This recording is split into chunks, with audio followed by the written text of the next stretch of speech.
Hello everyone, my name is Shahed Islam. I am CEO of ST Innovation. I run a blog called agency.managecoder.com where we share knowledge from industry leaders and myself about how to grow your software development agency. In this current series, I'm talking to expert in USA to understand how market work, how do you run your software development team, and how do you grow your market to US. So today I have a guest, a very special one, Mr. Ashikud Jaman. He is senior engineering leader at Marketo. Welcome, Ashik. Thank you for joining. Yeah, thank you, Shahid Bhai, for your time. Hello. Yeah. Why don't you introduce and give us a little bit background about yourself so that our audience would love to know what is your background and what is your current position and what is your job, Definitely. anything else. Definitely. So I have been working in the software industry for a little more than 2 decades now. Primarily, I have been working as a technical lead in many different industries. Some part when I was in Bangladesh, about 4 or 5 years, and then for last about 15, 16 years here in USA, particularly in Silicon Valley. Currently, I'm working as a senior engineering manager in a fintech company based in Auckland. One of my passion is actually engineering leadership, building teams, building highly scalable distributed systems, and uh, improving the existing process and so on. So this has been a last 5 6 years has been a very much lot of focus of myself, and this is a very vast area to learn, and I'm always willing to learn from others and share my experience and understanding so that we can grow as a community together. So thank you so much, Shahid Bhai, for hosting me Thank today. you. So Ashik, I've been talking to a lot of people, right? If you are growing agency like us, when we call agency a small web development shop, when we are dealing with client in USA, one of the core problem I see with those companies who are dealing business or doing work for US client, that how do they manage the technical team, right? Because our main element is that if we don't have a team, we cannot deliver project to the client. And what I feel that if you are running a team in whether in Bangladesh or India and other places, you are not doing it properly. And when I spoke with you multiple times, I can clearly see that you have a very clear idea how to manage a team, and that's probably very common in US. So I like to know more about it. What is if you want to give advice to someone, what would you give them how to manage a technical team? Let's start from the beginning. I know it's very basic information, but I think it's very important to start from there. Yeah, definitely. Yeah, that's a very good question, Shahid Bhai. Thank you. So, when I think of managing a technical team, see, there are some keywords coming already. It's not just managing any team. Like we say that we are engineering managers or engineering leaders. And there is a certain level of difference between how a regular team and an engineering team is managed or a technical team is managed. So, I have been managing teams directly as a line manager for a long time, and now I have moved into manager of manager position. So I indirectly manage teams, and I see a lot of different ways people manage his team. And leadership or team building is not an exact science. It's a combination or aggregation of science and an art or creativity together. So I have seen from my experience certain patterns on what that might work. So I'll start with the big picture is that before you manage a team, we first have to think how you build a team, and then what kind of target you give to the team, and then how you monitor it. So to do that, let's first talk about building a team. So you'll see when we are trying to build an engineering team or a technical team, we have some purpose in mind, right? Like there is a business goal, there is a corporate strategy, there is a particular project, or maybe it is time bound or it may not be time bound either. We call it that we build a team to deliver results. That results as a leader, it's an understanding between us and our corporate sponsors, our stakeholders, is that what result we want out of the team. There has to be good clarity around it. So all the team management and execution policy actually has to be centered around that results. we call it deliver results. And different company says it differently. Here in my company, we call it deliver results. Now, how you deliver results? You deliver results through building a very high-performing team. And to my understanding, for a high-performing team, there are three major pillars. Without that, you cannot have high-performing team. And without high-performing team, you cannot have proper, measurable, quantifiable, and committed results to be delivered to your stakeholders. So as you see in this triangle, what I try to portray here is that the result is the centerpiece when we are building and managing a team. Now, the first thing comes is building a team. We, in this particular triangle, I'm mentioning it as a talent. So they have different executive coaches, they call this differently. Like you'll see Patrick Lencioni calls it as selection. He has basically an analogy is that a team, when you're managing a team, what you are trying is that you're trying to take a bus from station A to station B. And to do this nicely, you will have to first figure out which are the people who can get into the bus. So that is called selection. Mark Miller or Ken Blanchard, they call it differently. They call it talent. But basically, the idea is that you have to have the right people in the team. Now, who are the right people in the team? That will really vary depending on the domain that you are working on, the industry, even the geography. For example, what may be the right engineer for a team in San Francisco may be quite different in Estonia, or maybe a little bit different in Dhaka or somewhere else in Shanghai.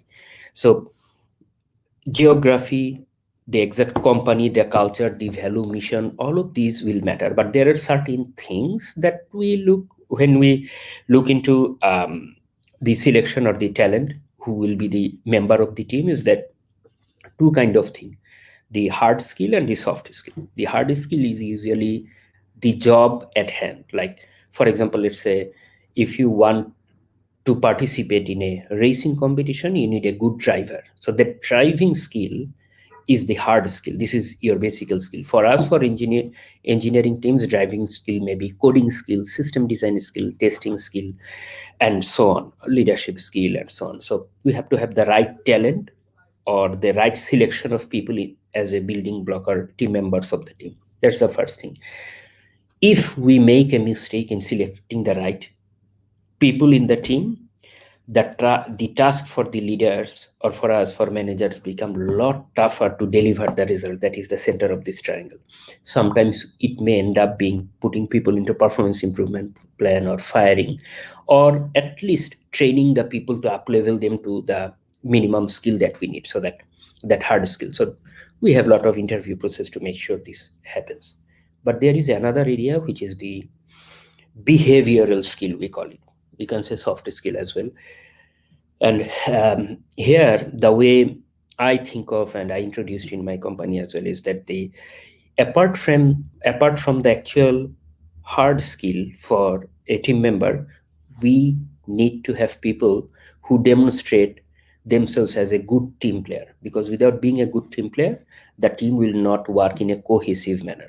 Even one person who's not a good team player may make a lot of hamper in the overall team deliveries or growth of the team.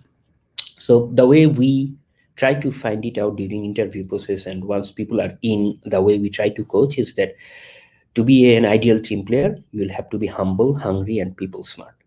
So there are a lot of theories. This came out of also from another book of Patrick Lencioni, The Ideal Team Player, is that ideal team player has to be humble, hungry, and smart. But we can go a little bit more deeper maybe at a later session. But this is the baseline of the triangle for high-performing team, which to deliver results, which is talent. We have the right people in the team. Now, once we have the right people, so just to intervene here, like, so let's say if I am building a team in Bangladesh or India or other place, and I'm going to serve client here, when I deal with a lot of CEOs in those countries, they always put too much concentration on which university they're coming from, whether they have programming language, they know it. Yeah. And why, I mean, that's particularly in Tierney, I mean, I'm a great believer that, culturally fit people, what he mentioned, right? Why it is so important? Especially, I feel like it is more important when you are trying to serve client in US, because, it is culturally fit people will deliver you more, right? Why? Can you elaborate that a little bit more? Yeah, definitely. So, um, you know, particularly when I was working at Bangladesh also and in many other places, one of the primary focus for hiring managers have been, okay, does that person know Java or this programming language or this Selenium, this framework and architecture? And because we often didn't used to get people who are skilled at it, we have been focusing too much on that hard skill side. And often it used to happen is that we don't have enough people who already know it. For example, one of my friend used to tell that he 20 or 30 years back, he gave an advertisement like he needs a Perl programmer, and from whole Bangladesh, only 2 people applied. Like there was not even 3 people who could apply for a Perl job. So we have been focused so much on the hard skill, and because we are not getting enough those hard skill, the next step the leaders or hiring managers companies in Bangladesh started thinking is that, okay, let me take some sharp people from universities and other people and we will train them because they will learn quickly.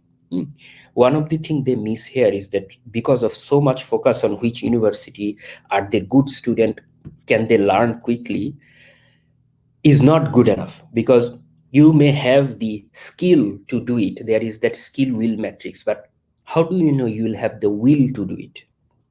So we need that hard skill, but we have to have a lot of emphasis around, is this person trying to learn hard? Will they be quick learner? Will they do their best? Often dedication and hard work beats talent by a big margin. If someone is very talented but very reluctant in work, they are not going anywhere. They are not taking the team anywhere. Versus someone else who can learn the skill quickly, but has the dedication, the hard work, the stubbornness, that type of people can become a very good team player, and we can train them and increase their skill, which is the second part of the triangle. So to answer your question, I think for companies in Bangladesh, while they have to focus on the um, sharpness or the ability to learn for people, they also have to see how much drive they have, how much initiative they show, how much potential are they humble. If these things are not there, you will pick someone wrong who is probably on paper from a very good university or maybe a very good programmer, but they will ruin the team. So a proper balance is needed. And how will you get that? That's the job of our leaders there, our hiring managers. And the managers who hire needs to be trained that you have to focus not only on the hard skill side of it, but this behavioral side of it. Without this, you will not be able to work with companies like overseas companies like us, because here, if you give a project to outside companies like to outsource projects, if we cannot communicate properly with the other counterpart of our leaders or our engineers, we are going to shut that project. We'll simply move to some other companies, irrespective of how many good engineers you have, because we are not only just trying to solve the problem, we are trying to solve the problem with quality and within a time box, time boundary. And all these cannot happen just by skill, just by talent. You'll have to have everything else. So that's why this is very, very important for our leaders. And there is a lot of scope for improvement in this area. Thank you. Thank Yeah. you. You can move on to the next two. Yeah. So the next one is this skill. So now, when we selected someone in the team, we know that this person has some hard skill why we selected them. Even if that's a person is a, let's say, office receptionist, that means that a receptionist is good at how to handle reception, how to welcome people. So their hard skill is there, their job specific skill. To some extent they have it, but then of course we look for that other during the selection process, are they humble, hungry and smart, are they ideal team player, right? So once we have it, we know this is a valuable employee, but we need to now train them to get better. There is no end of getting better, no matter how good someone is. So this is where that skill parts come. One of our job is to identify that the team members that we have, who is good at what is their strength, and weaknesses. This is again in that Patrick Lencioni's analogy of taking a bus from station A to station B. The first part is that we figured out who can ride the bus, who are the talent that could get into your team, or how you selected the team. But the second angle is once they are in the bus, who should be sitting where? That's another big thing. For example, there is a very good engineer you hired. They showed lot of promises or potential that they can do different type of technical work, front-end engineering, back-end engineering, database design, maybe infrastructure development, coding, or simply user experience designing. In general, they came out of a university, they just passed and they have general knowledge about all of this. Now you have to figure out, depending on the other team members within the team, exactly what kind of work will be right for this particular team. In other case, you have the number of passengers in the bus. You have to figure out which passenger sits where in that bus. That is the team composition part comes into it. Maybe you see someone looks like good at back-end engineering, like Java database programming and so on. But in this team, you have a lot of back-end engineers you are able to hire, all are promising, and you're having a hard time finding a good front-end engineer or a good test engineer. And you have hired one of the people who showed promise in all three of those. So as an engineering manager, you need to see if you can influence that engineer or team member to put them as a front-end engineer, because this is what is needed to deliver the result right now. This is the skill gap that this team has. So as an engineering leader, we'll have to find out collectively for this team what are the skill gap and where we have a little bit extra. Maybe we have a lot of backend engineers, we don't need so many, but those are good engineers, we don't want to lose them either. So figure out who should be where. Maybe one of those backend engineers should become actually a manager, because they understand backend, they will be able to manage other backend engineers well, or the whole team well. So I think I want to input here. Yeah, over last 17 years, one thing I have noticed that people underestimate that sometimes you hire people and you always think that, oh, they are not good programmer, let them go. Right. But there are certain people you should find out whether they can be fit into other role. Exactly. I have some of the employees who join as a developer, now they're the manager, and they're very good at their job. Yeah, so that's a very good point. This is a very, very relevant point, Shahid bhai. For example, one of the thing is that when we as managers try to manage out someone, that means we say the firing, instead the way some people say we'll put them into performance improvement plan. The standard term we use is managing out.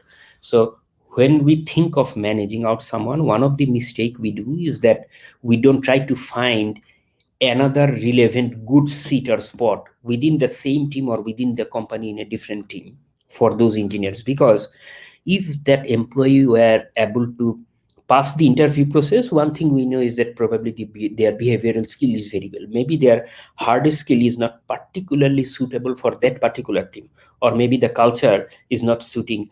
You'll have to figure out where the problem is. Often, if it is the problem that the person we want to manage out is because of the behavioral skill, usually we as a managers, we decide not to find an alternate solution. But often the firing happens actually for core skill, the hard skill, like maybe they are not a very good front-end engineer. Then you find out another team, or within your team another role, maybe they will be a good test engineer. Have you tried that out? Which is what you said just a little earlier. So I verily agree on it, and this is the area I tried to cover in that skills, is that let's figure out what are the skills that the team needs and what is your available talent pool, who should be sitting where, and whenever you have a gap, train them, send them into seminar. And nowadays, resources are so much available, internet. People who are quick learner or good learner, they can do a lot of learning themselves, but they always need some help from some senior people, some guideline and training, and companies should be doing that. So that's what I tried with the skill, the second part. Now, maybe you can move into the third part, the third pillar of a team, community. Now, by community, what we mean is, this is a very important one. This is exactly where everything gels together. You have some good people and you have put them in the right seat, right places, the right role you have given them. Still, they all may work as a silo, just do their own work very well without interacting with each other. You will see they will be able to give you some output or task will be finished, but those will not be cohesive. And as a result, your team goal or the delivered results will not be achieved. Why? Because they are only doing independent pieces separately without a harmony within the team. What we need as a leader is to find that each of their individual tasks sums up together in a coherent manner so that we can deliver result or whatever is the outcome we are looking for.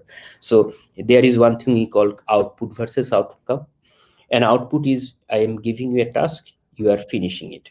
But the fact that we have a goal in mind, we have an outcome in mind, which we broken down to a series of outputs. The idea is that all those outputs joined together only will achieve the outcome. Even part of the outputs, some of those done is not good enough. So it doesn't matter if one or two of your team members are doing very well and another one or two are not doing well. Overall, cohesively, we'll have to deliver it.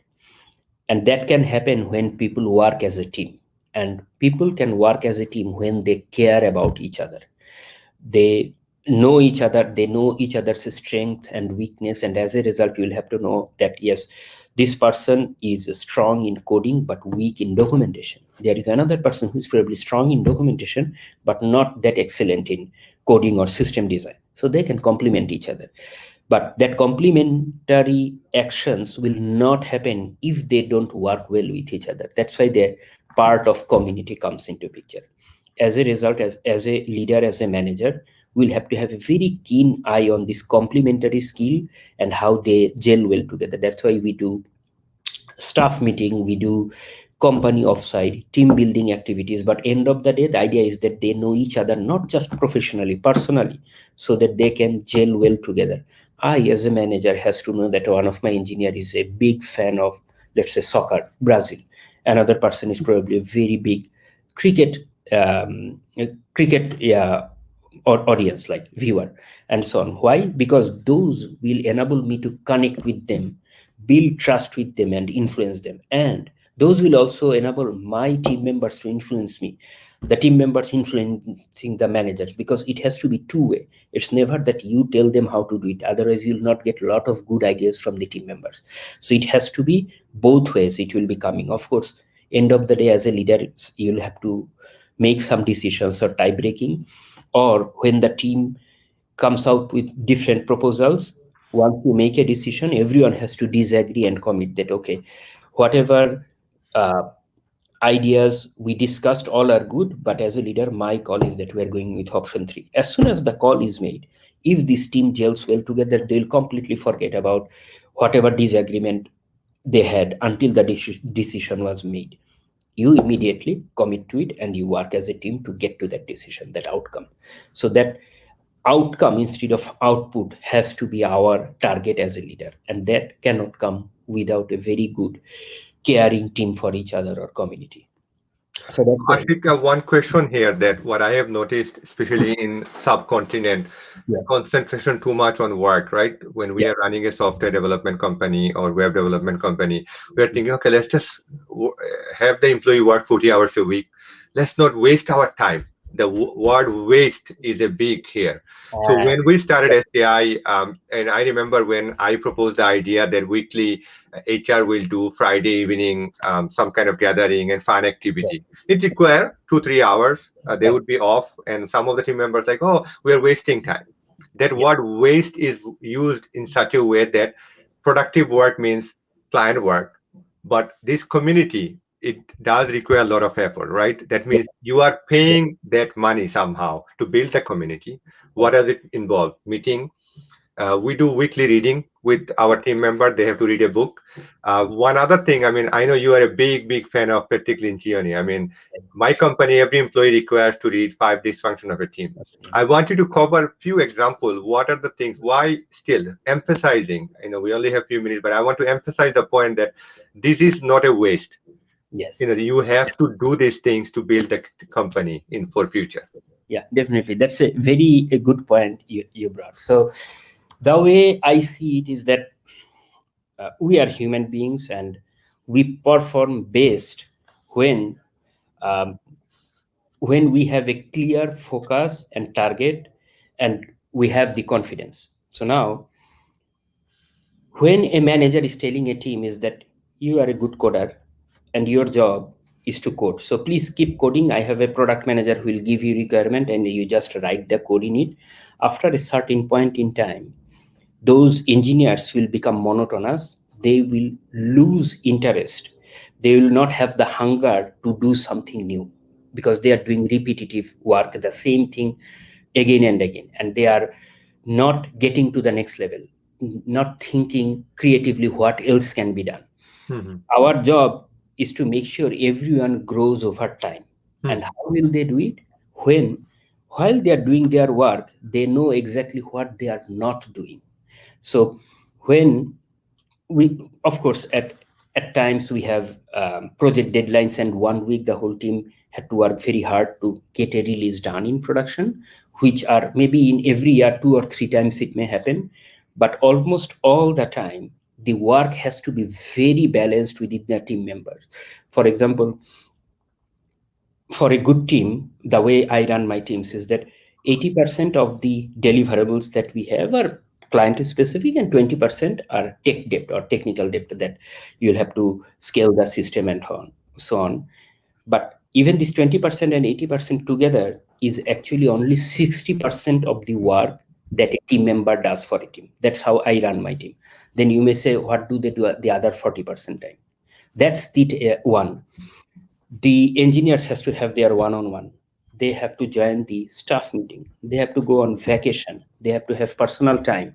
They have to have reading time, learning time. Otherwise, what will happen? A Java programmer will always remain a Java programmer.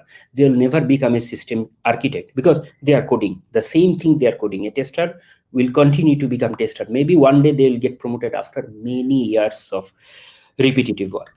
That is neither good for the team, not for the career of those team members. And if it is not good for the career of the team members, they are going to leave your team.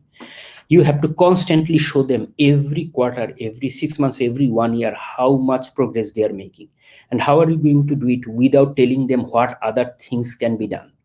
If you just tell them that this is the project and we have a client, we have to meet deadline, okay, from the very beginning you'll have to think, the way I think is that only 60% of these team members capacity is for that client, that, and even within that 60%, 80% of that is for actual clients feature delivery, and the other 20% is scaling and system. So overall, in fact, less than 50% of a work of an engineer's time has to be just for the coding of the feature that you got the project from your client. Anything more than that you do is not sustainable or not good for the career of the team members, or you'll not be able to keep the team members together. You will see a lot of retention. They are moving out, they lose motivation, they don't get there, and they are not learning new things. So there is a big joke is that a CFO and a CEO were talking about. So the CEO was saying is that I want you to train all my team members this new skill. The CFO is saying that, but this is going to take a lot of money. He says, yeah, okay, that's okay if it takes money, is the team members. Then the CFO was saying is that, what if you invest so much money, you train them, you get the training, and then they leave the company? Then we'll have all the money wasted, right? The CEO answered, what if I don't train them and they stay in the company? What will be the situation of our company? So we have to have that CEO's mindset, is that we have to give these engineers or leaders and managers, we have to constantly improve them. So some majority of them will stay, some people will go, that's fine, but their collective output will be a lot higher. And you cannot do that without what you are saying that day, that brown bag session. Every week learn one new thing. Maybe every month read a new book. Write a blog post. Write a technical article. Give a speech to your team member. Show what you have done. Demo, sprint demo. Like sprint demo is part of these things. It doesn't have to be just your work. It can be a quarterly demo, company-wide tech talk. Attend meetups outside of your company.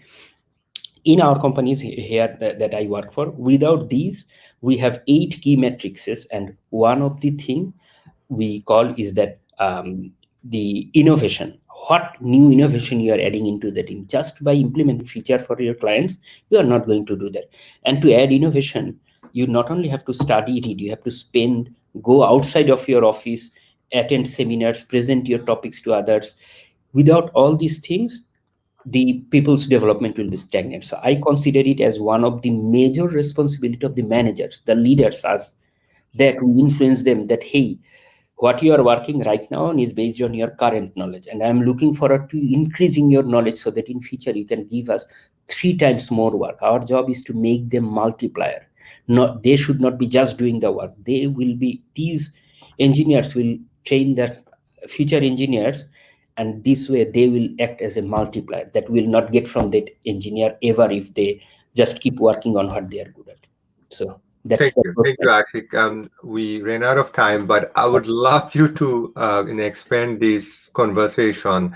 All these 3 topics require extensive time to tell people more about it. So we'll definitely welcome you later. One last question before I let you go: that how do people contact you? What is the best way of contacting you? If you can share, then I'll be able to share with my team here. I mean, whoever is listening and watching the video. Yeah, definitely. Thank you. I'm very easy to be contacted. My email address is ashikuzaman@gmail.com, my first name and last name.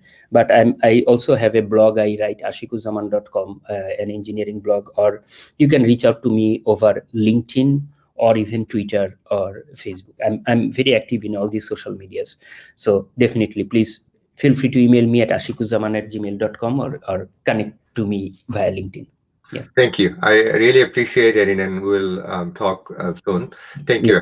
Yeah. Thank you so much, Shahid. It was nice hosting me, and all the best. Yeah. Thank you. Take care. Bye-bye. Bye.